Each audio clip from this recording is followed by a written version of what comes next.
Hello, this is Mike, and welcome to another episode of Urban Legends and Mythology. On this episode, we are discussing the mythical moon rabbit. But before I get started, I would like to thank all of my listeners out there, my followers, the ones that have supported me through that Support This Podcast link, that little subscription thing. It's as cheap as $1 a month. $1 a month really goes a long way to supporting this show and getting merchandise into your pockets. But as always, continue to like it, share it, subscribe. We are on more platforms now. I just launched the thing onto iHeartRadio, and it's also available through Google Podcasts, so be sure to check that out. And I have been toying around with the idea of bringing back the YouTube page, or actually updating some stuff on the YouTube page, so be sure to check that out for future updates. Now, my idea is just to really release backlogged episodes on it. There might be some behind the scenes episodes on it or other things. I haven't really figured it out yet.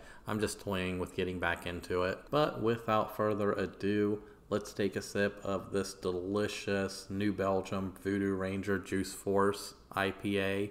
It's a tall boy, it's 9.5% alcohol, and the moon rabbit is calling my name, so let's go ahead and get into the episode. So most of us are probably still asking the question that I was asking when this was first suggested to me a couple of months ago. What is the moon rabbit? Well, put simply, if you stare up at the moon, especially during a full moon, which should be easy because during this year of the rabbit here in August, there is a full moon at the end of this month. There's actually 2 full moons this month, one at the beginning, one at the end, so you'll be able to see it easily if you look up. And it's a large group of shadows on the moon, the side of the moon that's facing us. You know how you can look at the shadows and see the man in the moon? Well, if you look a little bit further, you can see a rabbit pounding on a mortar and pestle in the shadows of the moon. And with humans being able to look up at the night sky and see the moon and see those shadows since the dawn of mankind, these shadows would naturally spark myths and legends and stories about this infamous rabbit who's usually associated with the moon or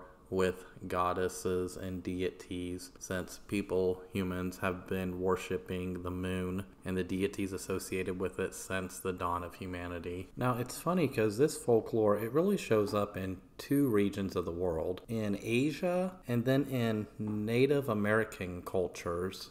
We don't really see it pop up in European cultures or Africa or the Middle East. Maybe it's because when we look up at the moon, we don't really see a rabbit. We're not really looking for a rabbit. We usually just see that infamous man in the moon. Or maybe it was a series of myths and legends that didn't really make it to the modern period. Maybe it died out with the monotheistic religions that kind of took over that whole western part of the world. I don't know. But these stories, these myths, these legends that I will get into really only come from Asian sources and Mesoamerican, some Native American sources. But it's in Asia where I'm going to start, because there are various versions of this myth throughout Asia, and I figure that's a easy place to start with all the stories associated. So let's get into one of those stories. So for this first story, we're going to go back to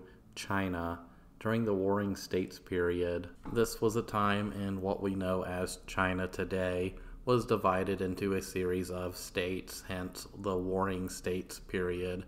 They weren't really unified as a country or a culture yet. So in tale number 316 of the Buddhist Jataka tales, a monkey, an otter, a jackal, and a rabbit determined to practice charity on the day of the full moon, with a belief that demonstration of great virtue would earn a great reward. So when an old beggar man comes up and starts begging for food, they decide, hey, let's perform this charitable act. He goes out and he gathers the fruit from the trees. The otter, he collects fish, and the jackal, he pilfers a lizard and a pot of milk curd. However, the rabbit, who could only gather grass, instead offers his own body and throws himself into the fire the man has built, the ultimate act of sacrifice. Now, when the rabbit does this, the old man, he reaches in and grabs Rabbit and pulls him back out of the fire, and then he reveals himself to be Sakara, or Sakra. I'm not really sure how it's pronounced. And he goes by many different names depending on where you're at in Asia, but he's this deity in Buddhism who's kind of like the ruler of the heavens. He's ultimately mortal, but he's like this long-lived, almost deity kind of entity. However, he's so touched by Rabbit's sacrifice and virtue that he draws the likeness of the rabbit on the moon for all to see. And it is said that the lunar image is still draped to this day in the smoke that rose when Rabbit cast itself into the fire, thus being forever remembered and forever rewarded for his virtuous act. This is just one in several myths, folklore, legends regarding the moon rabbit, and it differs slightly across all of Asia. And just to show how widespread this mythology, this folklore of this moon rabbit is, it is found in cultures throughout China, Japan, India, Korea, Sri Lanka, Cambodia, Thailand, Vietnam, and Myanmar. And for my fellow Americans, Myanmar is Burma, in case you're wondering. Now, I don't know the freedom unit ratio, which converts Burma to Myanmar or vice versa, but I don't know, Americans just still call it Burma to this day. But I digress. However, a running theme we will see in most of these tales is the moon rabbit. He sacrifices himself in the presence of a god or a goddess or some kind of deity, and that deity rewards Rabbit by either sending him to live on the moon or putting his image on the moon or taking him to the moon so he can live on forever and be forever remembered for his ultimate sacrifice. Now, this folklore of the moon rabbit gave rise to the mid-autumn festivals of China. A lot of people call them the Moon Festival or the Mooncake Festival in China. It also gave rise to Tet Trung Thu of Vietnam, Sakumi of Japan, and Shilsok of Korea, as well as Sampai Pare Kare of Cambodia. And all these different cultures with all these different variants still celebrate this same general folklore of the moon rabbit. And I think that's pretty awesome how stuff like that happens in folklore. And just for example, one variant, I'll just use the Vietnamese variant. They celebrate the legend of the moon rabbit. They actually call it the jade rabbit. And on the moon, it's often accompanied by two others, the moon lady, which is the moon goddess, and then Kui, which is the infamous image of the man in the moon. They are personifications of this holiday. They sit under a magical banyan, and when they descend to the mortal world, they give out cellophane lanterns, mooncakes, and gifts to children. So it's kind of like a Christmas type event if you really think about it from a Western perspective. Now, to signify how important this moon festival is, it is a tradition that dates back over 3,000 years in China. It is on par in popularity with that of the Chinese New Year. Now, this festival is usually held on the 15th day of the 8th month of the Chinese lunisolar calendar, which it's usually a night with a full moon. And that roughly corresponds in the Georgian calendar to around the end of September, which is an important time because, especially in farming cultures, even ancient farming cultures, that's when you would have your harvest festivals. So it's essentially a harvest festival. However, the main focus of this festival centers around Chang'e, who is a moon goddess in Chinese religion. Now, Chang'e, or Chong'e, if I'm looking at the phonetic spelling, or as she was originally known as Hang'e, has many different tales that are told about her. However, the most popular one is the one surrounding the Mid-Autumn Festival. And these tales are stretching back over 3,000 years, so there are going to be different variants, especially when you have such an enormous series of cultures in this land area of Asia. So in one version, in a very distant past, Shang-Yi was a beautiful woman, a very beautiful woman. And one day, 10 suns had arisen together and scorched the skies and the earth. So all these suns are causing crop failure and famine, and it's creating a very bad hardship on the people, which to me personally, that sounds like an ancient myth recounting a very bad drought, but I digress. Oh no, wait, it could have been the hypsothermal event. Maybe they were recounting droughts that were going on during the hypsothermal event. For those of you who don't know what that is, it's also called the Holocene climate optimum, and it was this time between like 9,500 and 5,500 years ago where the temperatures on the Earth rose, and it caused all these crazy climate change events around the northern hemisphere, at least from what we know. And the earliest tellings of this legend fall just shortly after the correct time period, so it could have been ancient cultures recounting their struggles during the hypsothermal event. That is awesome, because it's like I said in other episodes in the past, these oral histories are usually handed down generation to generation, and they're generally unchanged or very slightly changed. But I'm way off topic now. I just think that's cool how that event could have interwoven itself into this tale, which leads to this moon goddess worship. However, let's get back to the story. So Shang-Yi, she's this beautiful woman in the distant past, and one day she awakes and there are 10 suns in the sky, and these suns are beating down on the earth and they're scorching everything. And what do they need? They need a hero. And that hero that is called upon just happens to be Shang-Yi's husband, Ho Yi, who is a world-renowned legendary archer. So they call on Ho Yi, and he goes out and he takes his bow and arrow and he shoots down 9 of the 10 suns, leaving the last one. And after this is where the story really goes off in its own little variants, depending on which culture you're dealing with. However, this is the oldest one and generally the most widely accepted one. So after he shoots down these 9 suns, he's rewarded with 2 potions of the elixir of immortality. Now, the 2 portions of this elixir of immortality are very important, because if he only drinks one, he will be immortal. However, if he drinks both, he will become a god. Now, he didn't want to gain immortality without his beloved by his side. So what does Ho Yi do? He decides he's not going to take these elixirs right now. He gives them to his wife. So one day, Ho Yi, he's out on a hunt. And Shang-Yi, she's at home tending to, I guess, her household duties or whatever, when all of a sudden, Ho Yi's apprentice, a man named Feng Meng, breaks into his house and tries to force Shang-Yi to give him the elixir. So instead of giving him the elixir, she downs both of them. In very much the same fashion I am downing this delicious voodoo ranger right now.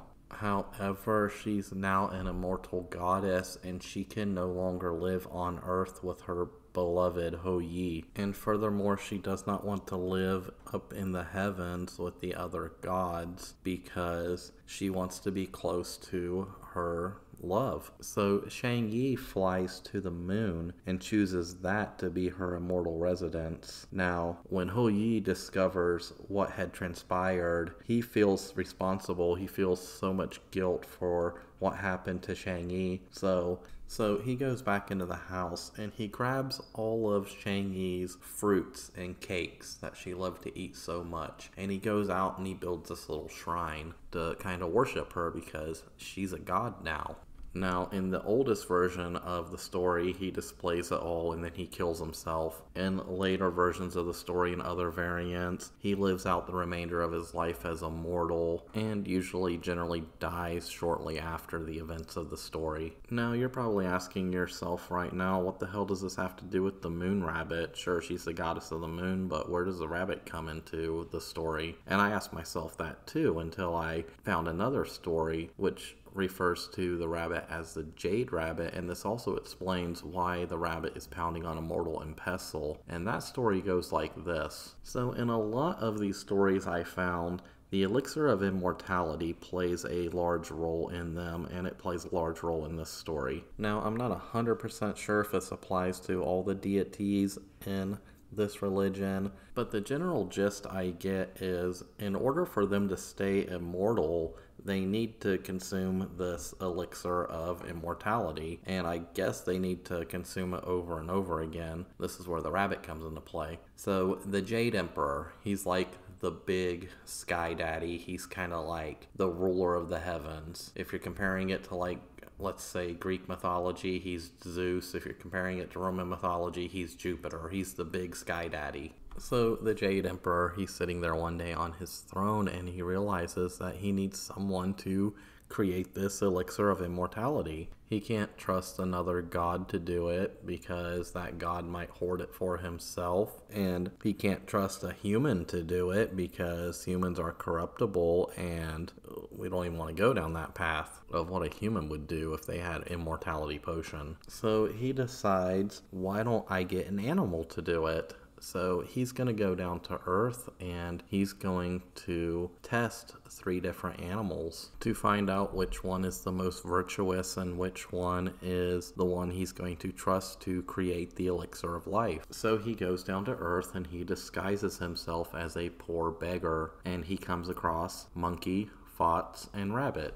And I think you can see where the story's going already. So he approaches monkey, fox, and rabbit, and he's basically asking them for food disguised as this poor beggar guy. So monkey, he goes off and he gathers all the fruit he can, and he brings it to the beggar, and the beggar feasts on the fruit. The fox, he goes out and he captures like a chicken or something, and he brings it back and he's cooking it over the fire. Well, the rabbit, the only thing he could collect is grass. So knowing that a human cannot sustain himself on grass, the rabbit feels really sad and ashamed. So he gets an idea. He throws himself into the fire and invites the beggar to feast upon his very carcass. At this point, the beggar, being so moved by this act of self-sacrifice, pulls him out of the fire, and he's unharmed. He morphs back into the Jade Emperor, and he sends the rabbit to live on the moon and teaches him how to make the elixir of immortality, which the rabbit still makes to this very day. Later, the moon rabbit is said to have become Changi's pet, where he still is on the moon creating the elixir of life for her and the other gods to this very day.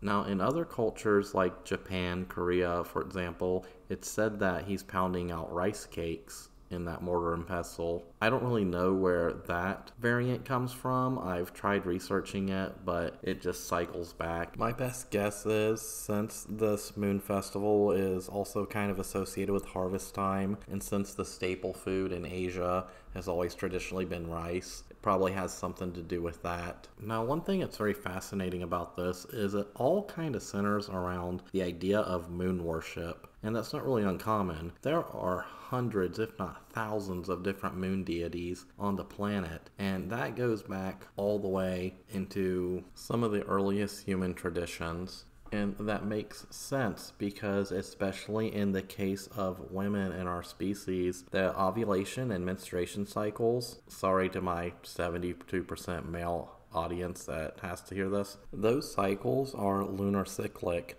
meaning that they're ovulating and menstruating in similar cycles to moon cycles. It's monthly. They play a large role in any kind of fertility tradition, or in an agrarian sense, if your civilization is a civilization of farmers, it's going to play a large role in your harvest cycles, which cycle into your fertility rituals. It's part of why lunar calendars were a thing in the ancient world and are still somewhat a thing in the world today. But I can go on to a whole spiel about moon worship, but that's for another episode.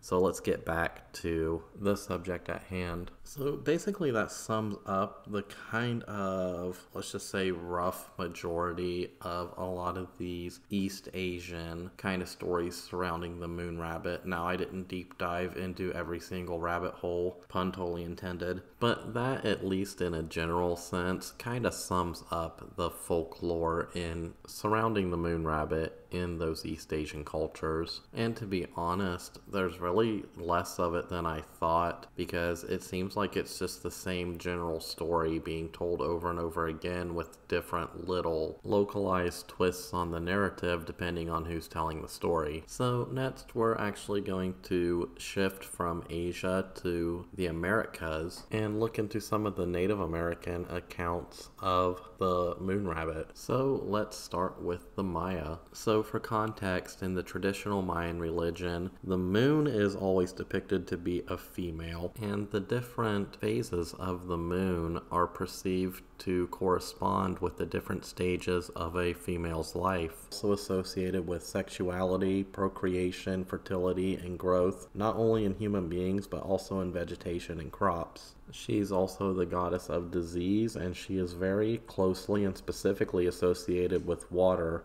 be it wells, rainfall, or the rainy season, which I guess kind of makes sense because the moon does have an effect on our tides, so I guess that would translate into her having a natural association with water. Now, while images of the moon goddess depict her with a rabbit, we only really find the moon rabbit in one particular part of the Mayan folklore, and it's among the Maya of Chiapas and the northwestern highlands of Guatemala. So in this depiction, Moon is not the sun's wife like it normally is in other depictions. Instead, the moon is usually the sun's mother or his grandmother. And there's really only two stories which are associated with the moon rabbit in this subsect of the lore. So in this story, the sun is a young boy and he's being harassed by his elder brethren. So in response to this harassment, he turns his brethren into wild animals, one of them being a rabbit. And at some point after this, the sun, he throws the rabbit to his mother, the moon, and the rabbit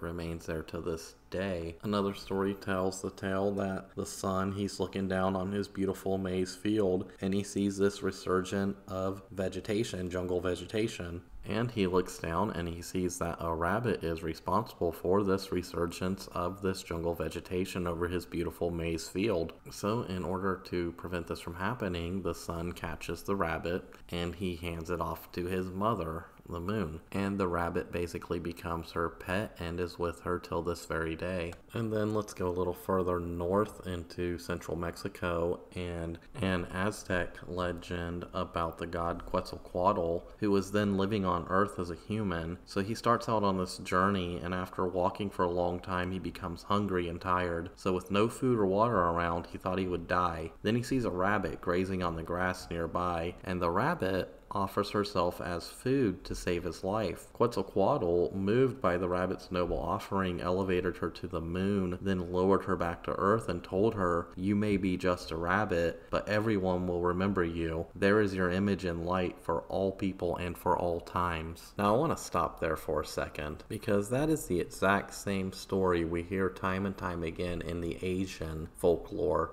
about the moon rabbit. We have a deity who comes down to Earth, starving half to death, comes across a rabbit, and the rabbit offers this noble sacrifice, and in return for this noble sacrifice, the rabbit either ends up living on the moon or becoming immortalized through the shadow of him on the moon. Now, that could just be a coincidence that we have these two different cultures separated by vast amounts of distance and time just coming up with the same general story. That happens. But there is that nagging question, could it allude to something a lot older? Because we know the myth in China and in Asia is at least, I would argue, almost 5,000 years old. And we do know that the Native Americans are just descendants of peoples who several thousand years ago lived in Asia and lived on the Bering Land Bridge when it was there before it sank and migrated across into the Americas. So they're is the idea of a general common ancestry going back as far as 12, 13,000 years ago. So it begs the question, could it be possible that maybe this story or some proto-form of this story may have existed back in Asia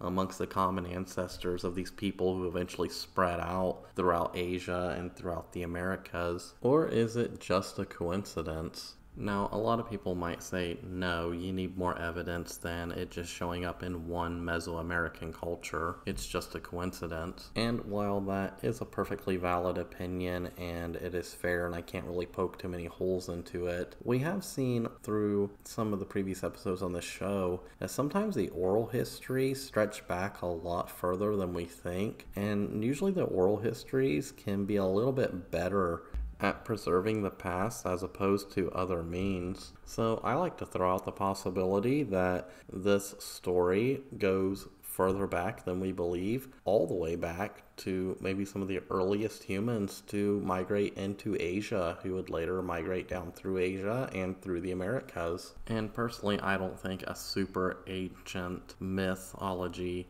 about the shadows on the moon is out of the realm of possibility, because humans have been looking up at the moon since we first evolved on this planet, and we have seen those same shadows every night since we first evolved on this planet. But who knows, humans are humans, and we are generally good at coming up with the same story over and over again, even when we think it's a brand new story. And with another long tangent out of the way, let's get back into it.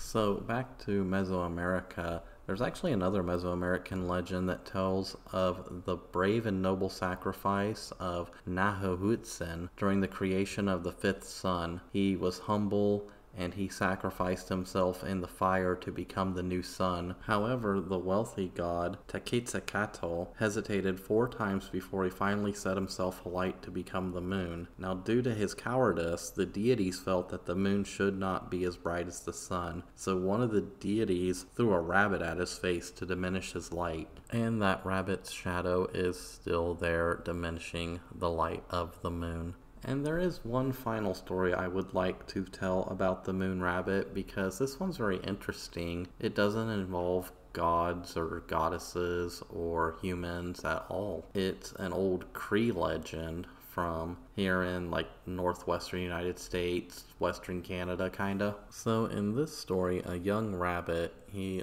looks up and he wishes to ride the moon. So he goes around to all the birds and he asks them, will you fly me to the heavens so I could ride the moon? And all the birds tell him he's crazy. They say, I'm not doing that. It's too far and you're too heavy. But then he asks a sandhill crane, and the crane says, sure, I'll fly you to the moon so you can ride it. So Rabbit, he grabs onto the crane's legs and he holds on tightly, and over the course of the trip, the crane's legs stretched to the length that they are today. And once they got to the moon, Rabbit jumped off of him, and when he jumped off of him, he reached back and patted him on the head as a thank you. Well, his paw was bloody from grabbing onto that leg the whole trip, and that's why cranes today wear that red mark on their head. And according to the legend, to this day, if you look up at the moon on a clear night, you can still see the rabbit up there riding the moon. And to be honest, that about does it for the general folklore of the moon rabbit. Now, depictions of the moon rabbit do show up in various forms of art and media and literature and television shows and movies and music, and hell, even in video games. There are references and entire storylines that revolve around this. And to be honest, I didn't even know that these legends and myths even existed. Hell, I didn't even know that there was the image of a rabbit in the moon. You know, when I think about shadows of the moon, I always thought about the shadows that make up the man in the moon. But I guarantee at the end of this month, at the next full moon, I'm going to be looking up and trying to see the rabbit. And it really opened up a whole new folklore for me that I had never really known about. And once again, it was a listener requested topic. And furthermore, it was a topic I really enjoyed learning about. And that's exactly why I do this show. It's not just so I can regurgitate regurgitate a bunch of information that I read in a book or read online or whatever. It gives me the opportunity to really deep dive into these subjects and learn something new. And with that being said, that's where I'll end it this time. I thank you for listening. Be sure to like it, follow it, find it on one of those platforms. It's on so many platforms now, I don't even know them all, but our main home is always going to be Spotify. And if you really want to go above and beyond in supporting this show, go into the description, click that support link. It's as cheap as $1 a month. You can support this show and give it a great future. Or as always, you can just do me a solid and tell a friend, introduce a friend to this awesome show that you're listening to. That would help out a lot. Thank you. I'll see you in the next one.